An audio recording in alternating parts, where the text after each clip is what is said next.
Once upon a time, there was a big country called Togo. There lived the majority, the dogs, and the minority, the cats, who lived at the border of Togo country. Although their relationship was strained, there wasn't any war until 25th August in 2017, where merciless fire roamed across where the dogs lived. A group of cat terrorists launched a dreadful attack on the dog police due to the long-term suppression by the dog police.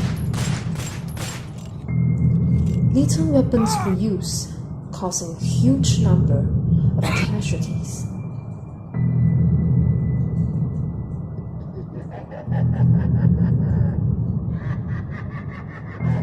They thought they succeeded, but they never knew what happened next.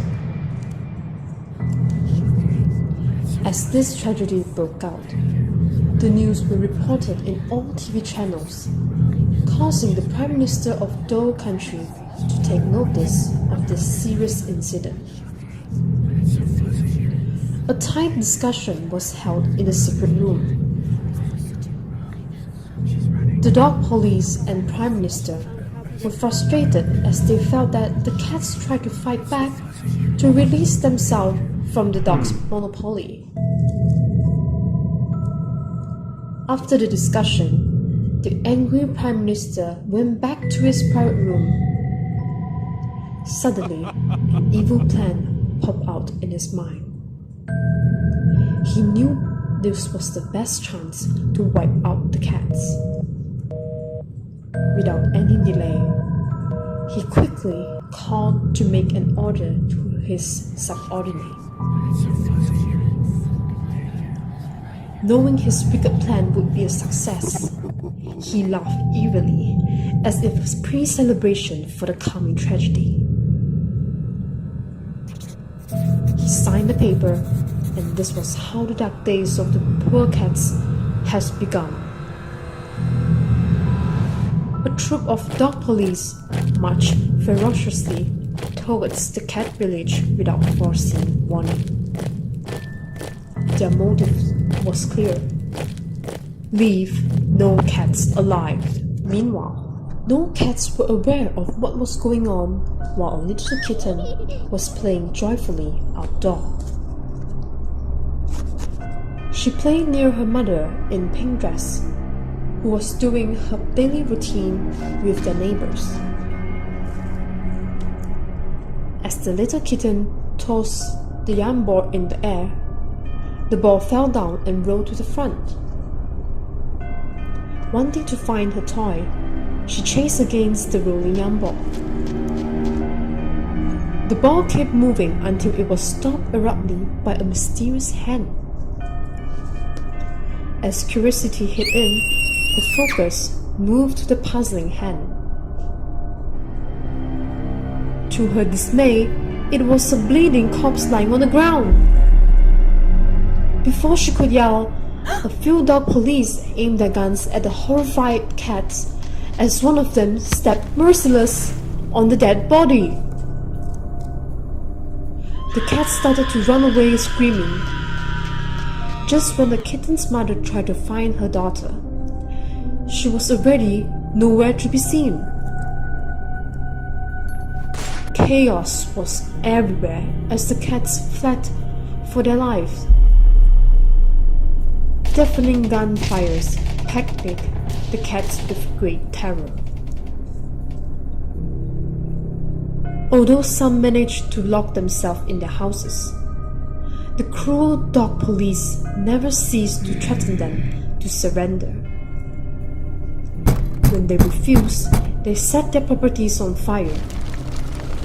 Soon, the villages would slowly engulfed by the blazing fire as if an erupted volcano.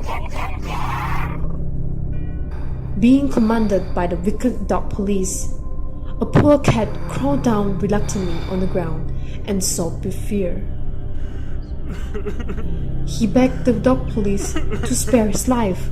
However, the dog police ignored and threw a burning stick at him cold-heartedly.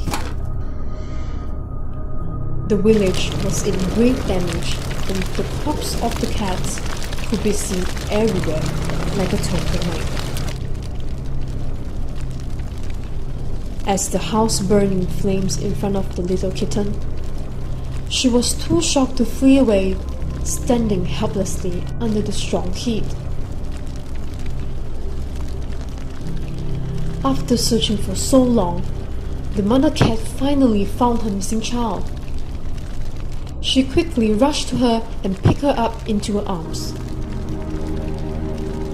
Hugging the little kitten tightly to her chest, she ran out of the village and into the forest to find a safe spot to hide. Finally, she found a house at the end of the trail among the woods. Knowing that this was the only chance to survive, she went into the abandoned house without thinking much. The little kitten was her only priority. Wanting her to be safe, she hid her into the box and warned her not to make sound. With a sinking heart, the mother cat decided to distract the dog police from her child and paced towards the door. However, a dog police had silently traced them down and find out where they hid. Before the mother cat could run away, the dog police broke through the house and shot her to death. After that, he tiptoed quietly to the suspicious box as he heard the soft weeping voices coming from the box. Wanting to know her mother's whereabouts, the poor little kitten opened the box slowly to peek outside. Then he saw a familiar silhouette. Thinking it was her mother, she cried loudly to call her out. When she finally saw the face clearly, her body froze as she knew it was already too late. We are Contextualians, creators of cats and dogs, and after a few weeks of challenges, we have learned a lot from Mr. Charles and Mr. Troy to make an animated video. Throughout the process, we have gained lots of experiences. We are glad that we have made today. We hope that you will enjoy watching our video.